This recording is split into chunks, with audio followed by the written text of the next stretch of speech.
Hello viewers, নতুন কিচেনের পক্ষ থেকে সবাইকে স্বাগত। আজকের একটা দারুণ ব্লগে আজকে পুরবড়া চটজলদি সকালে স্কুল অফিসের টিফিন তোমাদের বানধোসা শেয়ার করছি। এটা এতই নরম তুলতুলে আর টিফিন বক্সে দিলে সেটা একদম ফাঁকা হয়েই আসবে। চলো তাহলে ঝটপট এটা বানিয়ে নিই। সেই জন্য আমি সকাল সকাল কারি পাতা তুলতে চলে গেছি। আর কারি পাতার সঙ্গে আমার যে পুঁই গাছটা ছিল সেটাও আমি সরিয়ে নিয়েছি। আমি একটা মিক্সির জার নিয়েছি, তার মধ্যে 1 বাটি পরিমাণে সুজি দিয়ে দেবো। এটা তোমরা কাপ দিয়েও মাপটা ঠিক করে নিও। এর মধ্যে কয়েকটা মেথি দানা দিয়ে দেবো আর দেবো দেখো 1/2 বাটি পরিমাণে আমি চালের গুঁড়ো নিয়েছি, সেটাও আমি দিয়ে দিলাম। তার সঙ্গে নেবো 1/2 বাটি বেসন দিয়ে দিলাম। স্বাদ অনুযায়ী নুনটা দিয়ে শুকনো একটু ঘুরিয়ে নেব। এইবার এর মধ্যে এই 1/2 বাটির একটু বেশি টক দই দিয়ে দেবো। এই সময় 1 বাটি পরিমাণে জল দিয়ে দেবো, দিয়ে ঘুরিয়ে নেব। দেখো পেস্টটা এইরকম হয়েছে। এবার একটা আমি বাটি নিয়েছি, তার মধ্যে ঢেলে দেবো।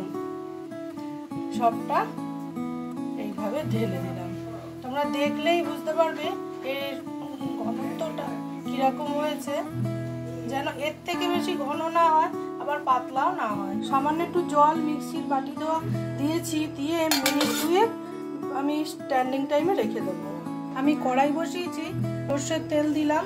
এবার দেব কালো সর্ষে ফোড়ন, তার সঙ্গে একটু জিরে দেব।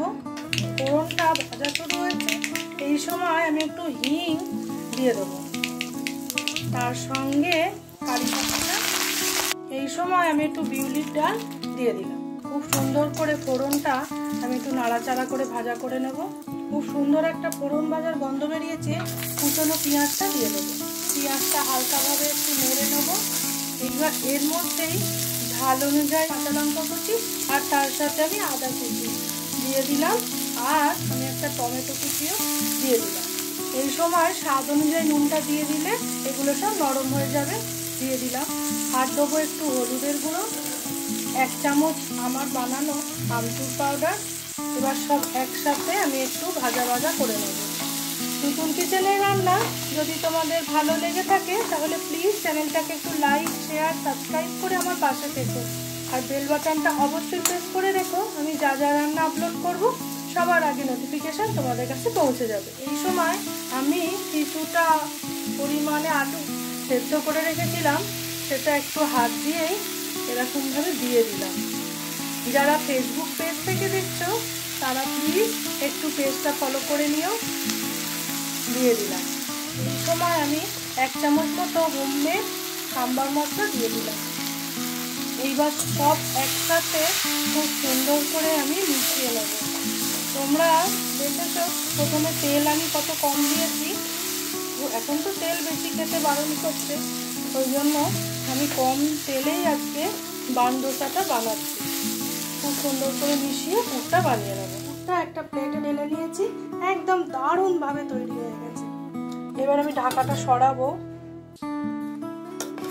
একটুখানি ফুলে গেছে, সামান্য একটু জল দেবো। এর মধ্যে 1/2 চামচ মতো বেকিং সোডা দিয়ে দিই।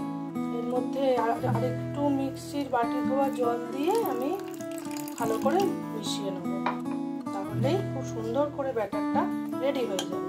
দেখো বন্ধুরা, তোমাদের আমি একটু দেখাই। এই দেখো বেকিং সোডাটা দিয়ে আমি আর একটু জল দিয়েছি, দিয়ে এইরকম একটা তৈরি হয়েছে এর কনসিস্টেন্সিটা। এই সময় খুব সুন্দর করে এটা কিন্তু একটু ফুলেওছে। এবার আমি এইরকম একটা আতা করে নিয়ে কড়াইয়ে তেল দিয়ে রেখেছি অল্প করে, আমি এই মাঝখানে দিয়ে দিলাম। গ্যাসের ফ্লেমটা কম করে এটা একটু তৈরি হওয়ার সময় দেব। দেখো বন্ধুরা, খুব সুন্দর একটা ওপরে জালি তৈরি হয়েছে। এই সময় আমি যে পুরটা বানালাম সেটা এইরকম করে মাঝখানটায় দিয়ে দেবো। দিয়ে এখান থেকে আর অল্প করে একটু ব্যাটার এরকম নিয়ে আমি ওপর থেকে একটু এটাকে ঢেকে দেবো। আর একটু সময় দিলে এটা রেডি হয়ে যাবে। এক পিঠটা হতেই আমি সাবধানে উল্টে দিয়েছি।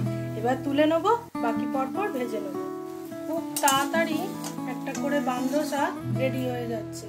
পুরভরা বানধোসা তোমাদের কেমন লাগলো অবশ্যই জানিও। আর সকালবেলা ব্রেকফাস্টে বা ছেলে স্কুলের টিফিনে বানিয়ে দিও, ঝটপট হয়, বেশি সময় লাগে না।